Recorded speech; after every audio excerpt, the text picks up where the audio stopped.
preguntarle su reacción sobre esta decisión largamente anunciada, que quizá no ha tenido un efecto de mucho impacto en la ciudadanía o en la opinión pública, pero que sí va a tener efecto directo en los casos que tenían a cargo estos equipos especiales, ¿no? Muy buenas noches, doctor Montoya. ¿Cómo está? Buenas noches, doctor. Buenas noches, gracias por la invitación. Sí, efectivamente, no ha tenido un impacto muy mediático, digamos, aunque sí ha sido parte del conocimiento de los que están interesados o mucho más cercanos al devenir o a la actividad del Ministerio Público y del sistema de justicia en general. Y sí, efectivamente, allí estos cambios son evidentemente, por decirlo menos, muy preocupantes, ¿no? Se han desactivado 4 equipos fiscales, se los han reasignado en alguna medida a fiscalías especializadas, pero más allá de la pretensión que plasma en los documentos, en las resoluciones, de intentar que no haya, si es que lo ha intentado, no haya ningún efecto adverso con la dispersión, con el conocimiento de nuevo de estos expedientes, mantener los equipos en alguna medida en estas fiscalías especializadas. A pesar de todo ello, creo que efectivamente las investigaciones van a ser resquebrajadas sustancialmente, ¿no? Doctor, ¿se podría hablar de repente de impunidad en algunos casos? Por lo menos es lo que se avisora al mediano plazo, ¿no? Yo diría, como les dije, a pesar de esa plasmación en las resoluciones de reasignarlos en alguna medida a estas fiscalías especializadas afines, no debemos olvidar que por el contexto, toda la animadversión que ha mostrado el fiscal de la Nación a varios de estos equipos, una animadversión visceral, diríamos, una oposición, por lo tanto hay un contexto en el que lo hace desde una perspectiva personal de desagrado al trabajo que venían realizando. Entre ellos, uno de los equipos que más lo pone a él en una situación de conflicto de intereses es el de Cuellos Blancos, ¿no? Correcto. Es una desactivación que lo toca a él precisamente, ¿no? Doctor, pero no hay... Sí, dígame. Doctor, justo en este punto de los cuellos blancos, hoy se le consultaba si él tiene investigaciones por este tipo. Él mencionaba que en el 2021, si no me equivoco, la fecha se le archivó la investigación, pero de una u otra forma prácticamente como que trató de limpiarse para que la gente no piense que es una venganza porque lo investigaron en su momento. Pero ¿esto es realmente así? ¿Él está limpio de polvo y paja en este caso? Yo sé que efectivamente las dimensiones penales de lo que ocurrió en su momento fueron archivadas. Lo que no fue archivado y fue objeto de sanción fue a nivel de la Junta Nacional de Justicia, que efectivamente lo cesó en el cargo, porque cuando uno habla de corrupción, la corrupción no es solo penal, ¿no? Hay que entender que la corrupción también es administrativa, vinculada a su ejercicio de la función, y eso quedó bastante plasmado para mí. Si uno lee las resoluciones, que él no niega los hechos, lo que les da es otro sentido, uno verá claramente que son actos de corrupción, ¿no? En el sentido administrativo del término.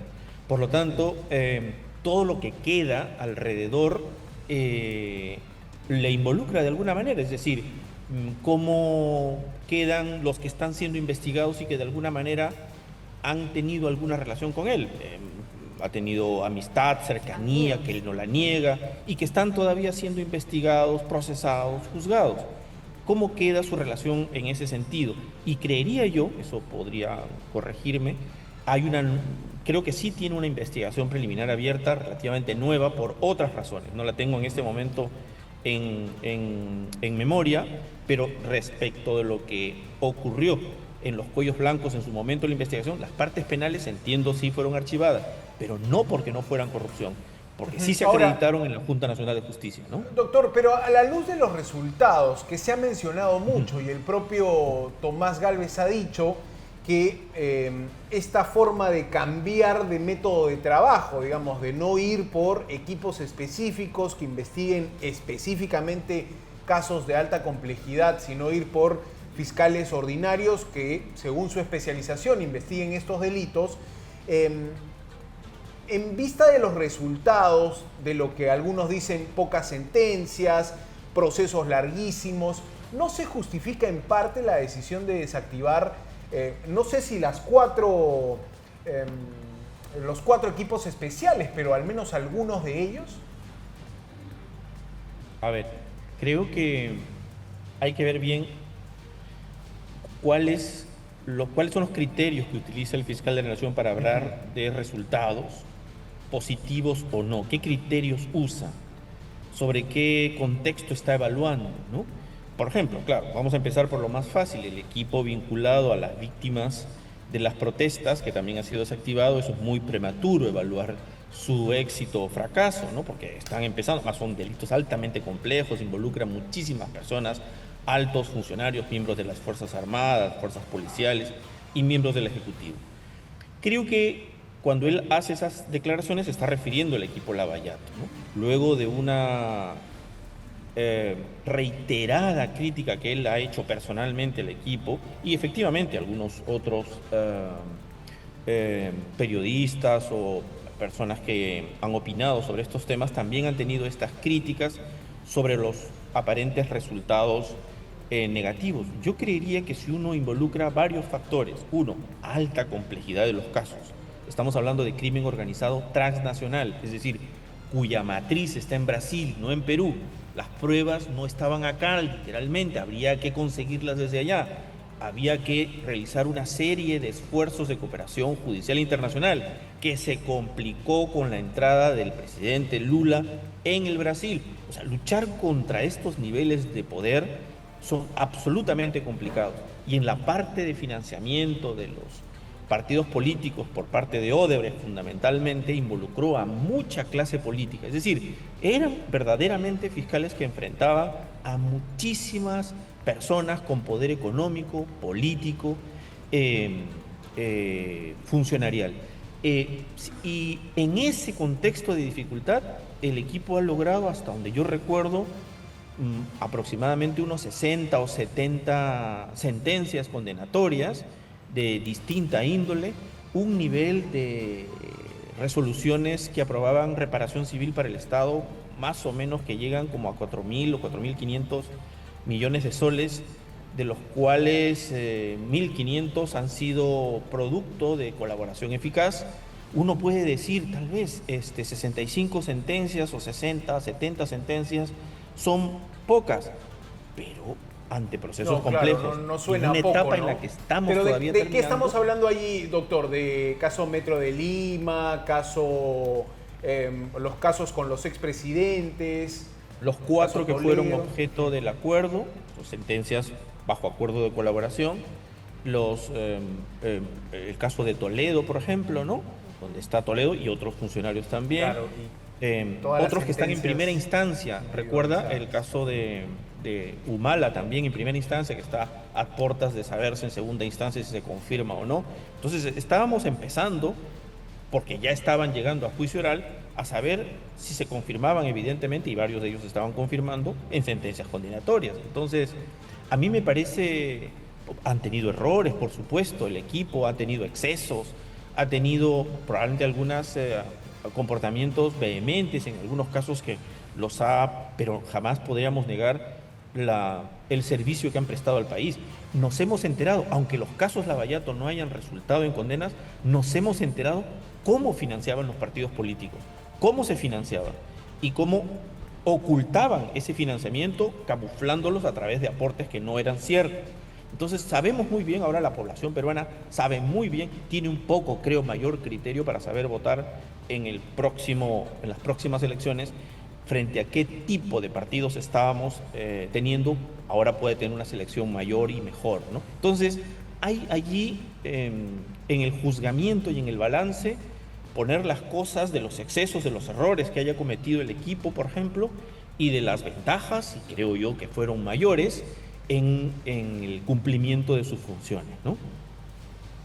Doctor, solo para culminar, por mi parte, algunas personas nos colocan, ojalá lo activen de nuevo. ¿Hay la posibilidad, de acuerdo a lo que usted, la lectura que puede dar, de que se pueda retroceder en esta situación si es que se analiza que el panorama no se convierte tan favorable? ¿Siempre se puede retroceder? Alguna vez se retrocedió, ¿no? Recuerdan con Chávarri que asumió, desactivó, no desactivó el equipo, ¿no? Sacó a las dos personajes más emblemáticos, pero claro, ahí hubo un contexto distinto y fueron repuestos inmediatamente, ¿no? Yo creo que no estamos en el mismo contexto. Creería que es por lo menos difícil esa reconsideración del fiscal. No le interesa, tiene esa vocación. Y me parece que en algún momento, a partir de lo que sean los resultados de aquí en adelante, se le tendrá que juzgar también a él, ¿no? Correcto. Bueno, efectivamente es una decisión que ha generado un montón de críticas también. En el lado de lo que usted nos comenta, entiendo que para usted no se justificaba la desactivación de estos equipos. Ahora, interesante también las justificaciones que ha dado el propio Tomás Aladino Gálvez. Ha dicho, por ejemplo, y quiero preguntarle su opinión sobre esto, que no respondían a ninguna jefatura los equipos especiales. Y yo me preguntaba, ¿no respondían al propio fiscal de la Nación? Claro, es que ha habido tantos en tan poco tiempo que uno puede decir, eso tampoco ha ayudado a que los equipos operen con regularidad o respondiendo una cabeza, ¿no? ¿Qué me dice de eso? O sea, ¿eran tan autónomos? A ver, creería yo que efectivamente los equipos especiales, no las fiscalías especializadas, sino los equipos especiales, claro, efectivamente no respondían a ningún fiscal superior, al fiscal superior de su distrito, por supuesto que no, pero sí respondían, dada la estructura absolutamente vertical del Ministerio Público, al fiscal de la Nación, como usted lo ha dicho.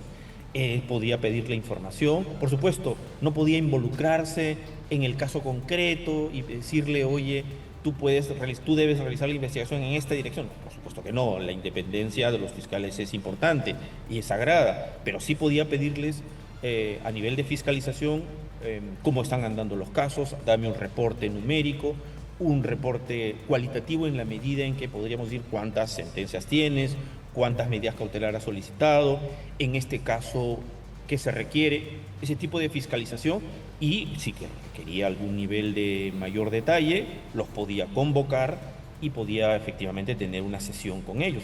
Eso está en manos de todos los fiscales de la Nación. Otra cosa es que algunos de ellos no hayan cumplido con esas funciones de fiscalización debida, eso es otro tema. Y que él quiera hacerla, bueno, ya no, porque ya las desactivó, pero digamos, siempre ha habido detrás o encima de un equipo especial el propio fiscal de la Nación. Él las crea, claro, y él tiene el control sobre ellas. Despachan, me imagino, o sea, tiene que haber una conducción de cómo operan estos equipos, pero en todo caso nos ha quedado claro su punto de vista, doctor Montoya. Le agradecemos mucho por el contacto, por el tiempo y también por su opinión aquí en Latina. A ustedes, muchas gracias. Gracias, doctor. Buenas noches.